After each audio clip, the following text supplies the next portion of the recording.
Salut et bienvenue pour Film au Pif. Bienvenue pour ce numéro 15 du Film au Pif où cette semaine je vais piocher une VHS parce que ça fait un petit moment. Donc pourquoi pas.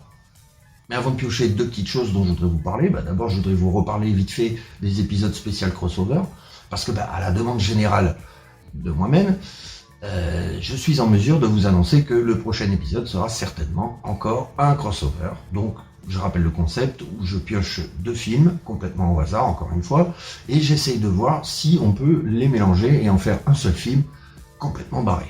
Voilà, ça c'est la première chose. Et la deuxième petite chose dont je voudrais vous parler vite fait, parce que j'ai pas encore de date précise à donner, mais c'est que je pense que d'ici peu, le décor pourrait évoluer, voire changer complètement. Mais je sais pas encore quand et c'est pas très précis. Donc pour l'instant, je vous en touche deux mots histoire que vous soyez pas surpris si ça arrive, mais c'est pas pour tout de suite, je pense. Bon, voilà pour ce qui est des annonces. Mais avant de commencer, je vais quand même faire le traditionnel petit pari. Et aujourd'hui, je pense que je vais tabler sur un film, allez, on va dire entre 85 et 90. 1900, naturellement. Alors, c'est ce qu'on va voir. Tiens, va aller là. Et on va sortir quoi?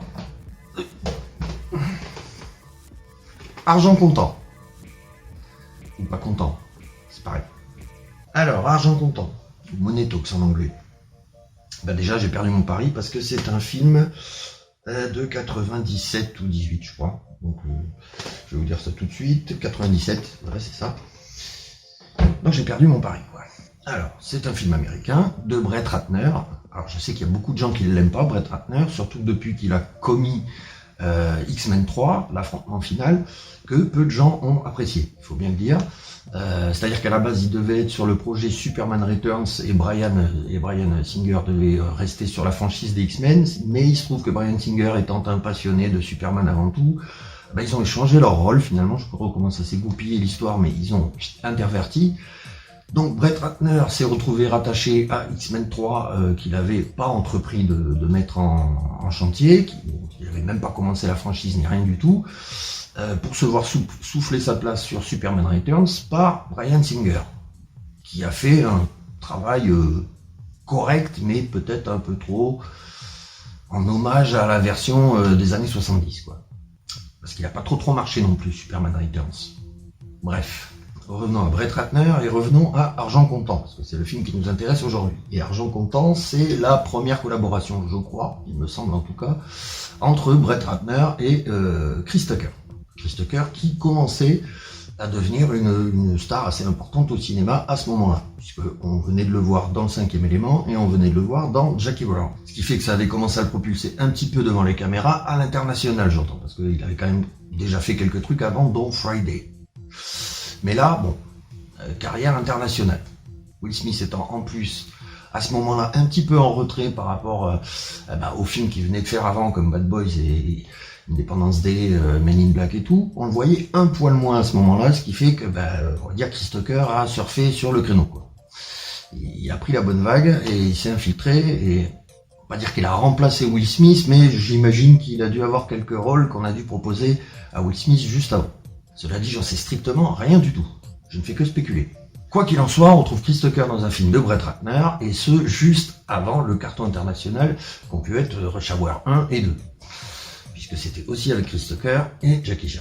Et Chris Tucker n'étant pas suffisamment une tête d'affiche à ce moment-là, il lui fallait donc un comparse au moins à sa hauteur, voire plus haut, et c'est le cas avec Charlie Sheen. Parce que Charlie Sheen, c'est quand même une méga star. C'est-à-dire que pour ce qui est des comédies et des films d'action, Charlie Sheen, il a prouvé qu'il sait faire. Un petit morceau du CV du bonhomme au hasard, Platoon, Wall Street, Hot Shot 1, Hot Shot 2, la série Mon Oncle Charlie, Terminal Velocity, et j'en oublie. Il a fait énormément de films quand même. The Arrivals, avec Charlie Sheen. C'est une pépite, il est excellent ce film. Moi j'adore. The Arrivals, pour les Français. Donc vous l'avez compris, il s'agit d'un pur buddy movie qui tourne principalement autour des personnages de Chris Tucker et de Charlie Sheen. J'allais dire Topper Harley. Désolé. Mais les rôles secondaires ne sont pas en reste, c'est-à-dire qu'on va trouver du Paul Sorvino, qui va jouer le beau-père de Charlie Sheen et donc le père de Heather Locklear. Heather Locklear qu'on ne présente plus, qu'on a vu dans les années 80-90 dans plein de séries. Je crois qu'elle a fait du Hooker, Dynasty, peut-être Melrose Place aussi, je sais même plus. Enfin, on l'a beaucoup vu. Donc on a quand même un bon petit casting sympathique, même en arrière-plan. Et au niveau du scénario aussi, on va trouver quelques noms, puisqu'on va retrouver notamment Joel Cohen, un des deux frères Cohen, qu'on ne présente plus non plus. À la musique, un certain Lalo Schifrin, hein. Bon ben c'est pareil, lui aussi, hein, il a un petit bout de CV quand même, hein. Notamment des inspecteurs Harry, enfin, je les ai pas en tête, mais il a fait un paquet de films. Donc tout ça nous fait quand même une relativement bonne équipe de professionnels pour faire un relativement bon film. Donc l'histoire va être principalement axée sur les personnages de Charlie Sheen et de Chris Tucker. Et on va pas se mentir, principalement de Chris Tucker, puisque c'est à ce moment-là le mec qu'on veut faire monter, qu'on a un peu envie de voir partout. Alors il a ses détracteurs, il y a ceux qui le supportent pas, et puis il y a ceux qui sont morts de rire chaque fois qu'ils le voient. Ça c'est, il y a beaucoup d'acteurs dans ce genre-là, hein, Jim Carrey, même Jean Dujardin, c'est des mecs, soit on est mort de rire dès qu'on les voit, soit on peut pas quoi. Donc on a Charlie Sheen qui joue le personnage d'un journaliste qui est un petit peu sur le déclin. C'est-à-dire que c'est un journaliste qui a un petit peu perdu le pif qu'il avait et qui, depuis un petit moment, n'a plus rien de croustillant à proposer et il n'y a pas moyen qu'il tombe sur un scoop. Bon, à chaque fois qu'il croit mettre la main sur quelque chose, ça lui passe sous le nez et puis il a que dalle. Donc là, il est un petit peu en danger. Et à côté de ça, il doit se marier avec Heather Locklear, donc ça la fout mal d'expliquer que il est à deux doigts de paumer son boulot, quoi. Il va donc falloir qu'il se bouge le cul pour trouver quelque chose de croustillant. D'autant que sa chérie, c'est a priori la fille d'un type qui a beaucoup de pognon. Donc joué par Paul Sorvino. C'est-à-dire que lui, c'est un petit peu sa porte d'entrée pour la haute, quoi. Donc ça la fout mal d'arriver et de dire que, il s'est fait virer, quoi. Surtout avec le mariage et tout ça, on va dire que c'est pas le moment. C'est-à-dire que le gars est un petit peu prêt à tout pour avoir un scoop. Enfin, en tout cas, quelque chose qui puisse émoustiller son ancien patron, quoi, histoire de le reprendre, de récupérer son poste. En fait, tout ce qu'il a sous la main, c'est Chris Tucker. Donc, un espèce de petit voleur à la tire, enfin, un mec qui traficote des trucs vite fait, des billets pour des matchs de foot, enfin, un petit trafiquant de quartier, quoi. Pas très brillant. Mais vu qu'il a que ça à se mettre sous l'objectif de sa caméra, il va un petit peu faire sa bip, et puis il va tendre un piège à Chris Tucker. Histoire qu'il se fasse bien arrêter au moment où les caméras sont là pour le filmer. Chris Tucker va l'avoir un peu mauvaise quand même. D'autant qu'en plus ça servira strictement à rien auprès de son patron. Donc, opération pour rien. Quoi qu'il en soit, c'est à partir de là qu'on va commencer à suivre Chris Tucker, qui donc se retrouve condamné à aller en prison. On va donc le foutre dans un bus avec plein d'autres taulards, pour le transport vers le pénitencier, je sais pas quoi. On s'en fout parce qu'ils y arriveront jamais. Mais alors pourquoi, me direz-vous? Allez-y, dites-le. Non. Alors je vais vous dire pourquoi. Le pourquoi, c'est simple. C'est-à-dire que, comme par hasard, il se retrouve dans le bus avec l'un des plus gros terroristes du moment, ou en tout cas un gros truand qui est extrêmement dangereux et qui vient de se faire serrer. Mais bien évidemment, tout gros truand qui se respecte a des hommes de main. Eh oui. Et bien évidemment, les hommes de main de ce gars-là ont prévu d'intervenir sur le bus avant qu'il n'arrive au pénitencier, donc sur le chemin. Ils vont donc bousiller le bus, l'éventrer et permettre aux truands de s'évader. Mais le hic dans ce plan pourtant bien huilé, c'est qu'ils n'avaient pas prévu qu'on allait menotter Chris Tucker aux truands. Il va donc devoir se le trimballer à peu près partout. Tout aussi insupportable qu'il soit. Je vous laisse imaginer la rencontre entre le gros truand et Chris Tucker. Alors, comme ils ont momentanément pas le choix, ils vont être un petit peu obligés d'embarquer Chris Tucker avec eux. Mais en prévision de le dessouder une fois qu'il serait libéré. Donc ils vont pas se gêner pour raconter les détails de leur plan devant Chris Tucker. Puisqu'il va mourir. Eh ouais. Sauf que vous vous en doutez, Chris Tucker, il va pas mourir. Ah non, parce que sinon le film au bout de 10 minutes, il est fini quoi. Donc non. Il va s'en sortir, bien évidemment. Il va se jeter de l'hélicoptère jusque dans la flotte qui se trouve 40-50 mètres plus bas en poussant un cri digne du 5e élément, le fameux cri de Chris Tucker. Naturellement, vu la hauteur de la chute, les malfrats, qui sont pas très précautionneux décidément, vont se dire que il a dû se tuer. Simplement, il a dû crever en tombant à la flotte, et puis basta, donc on s'en fout de Chris Tucker, c'est pas grave. Petite facilité de scénario. Et ce sera pas la seule sans doute.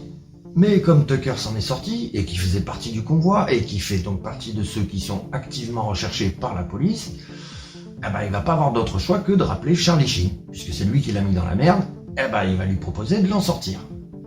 Avec l'exclusivité, naturellement. Donc, entre eux, le deal est simple, si Charlie Sheen accepte d'aider Tucker à blanchir son nom publiquement et à redorer son blason, eh ben lui, en échange, il pourrait l'aider à retrouver la trace du big boss des méchants.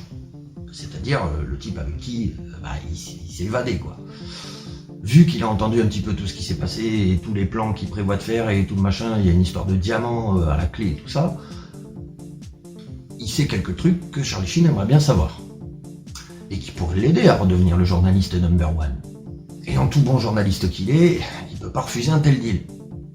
Donc il accepte. Mais il accepte aussi de se le coltiner 24/24. Eh, ça fait partie du marché. Alors bien évidemment, il va se passer plein de péripéties, du Chris Tucker, de l'action, du Chris Tucker, des gags, du Chris Tucker. Enfin, vous avez compris, je peux pas vous en dire beaucoup plus, mais voilà.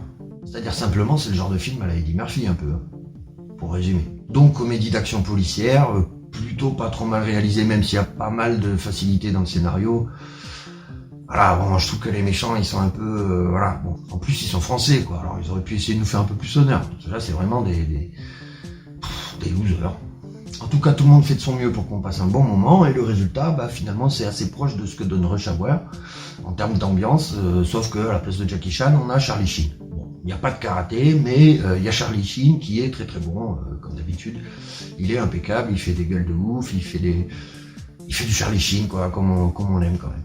Donc en résumé, pour moi, ce film, bon, ok, on a vu bien mieux, mais il faut reconnaître qu'on a vu bien pire. Pour moi, il est dans la moyenne des films, des comédies d'action de cette génération-là. Il est pas mauvais, il se regarde assez facilement et on rigole. Franchement, il y a quelques moments où on rigole bien quand même. Donc, pas trop mauvais film, même plutôt bon film. Et si je dois lui mettre une note, non, parce que la dernière fois j'ai oublié de mettre la note sur la vidéo sur le cerveau. Donc là je vais le faire, et je vais lui mettre un gentil 15. 15 sur 20 pour sa catégorie de film. Attention, dans le genre comédie d'action, il prend 14-15 sur 20. C'est une bonne comédie, dans la moyenne, ça va. On passe un bon moment. Sauf bien entendu si on peut pas blairer Chris Tucker. Alors là, bien évidemment, c'est un long moment à passer. Bon voilà ce que je pouvais à peu près vous dire sur Argent Comptant. Hein. Je pense quand même que le mieux, ça reste que vous voyez le film. J'espère vous avoir donné un petit peu envie de le voir. Mais n'hésitez pas, hein, vous n'allez pas passer un mauvais moment. Hein. Quand on voit ce qui sort, non, ça fait quand même partie des bons films. Et donc c'est le sempiternel moment du abonnez-vous, likez, partagez, mettez la petite cloche pour être au courant des prochaines vidéos qui vont sortir.